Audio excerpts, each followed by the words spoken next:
Hi leaders, அனைவருக்கும் வணக்கம். தமிழ்நாட்டு மக்களுக்கு ஒரு அன்பான ஒரு சின்ன செய்தி. என் பேர் பார்த்தீங்கன்னா ஜெயக்குமார். சேலம் மாவட்டம் ஆத்தூர் சின்ன கிராமத்திலிருந்து இந்த யூடியூப் சேனல் முதன் முறையாக நான் ஆரம்பிக்கிறேன்.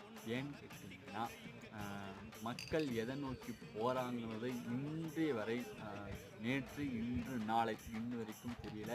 ஏன்னா மக்கள் எதற்காக போகிறாங்க, எதுக்காக பயணிக்கிறாங்க, எதுக்காக சம்பாதிக்கிறாங்க, எதுக்கான முதலீடு போடுறாங்க, எதுக்கு லாஸ் பண்ணுறாங்கன்னு தெரியாமல் மக்கள் இன்னும் புரிஞ்சுக்கிறாங்க. அதை பற்றி இன்றைக்கி நான் சொல்லக்கூடிய ஒரு பிஸ்னஸ் தான் நெட்வொர்க் மார்க்கெட்டிங்.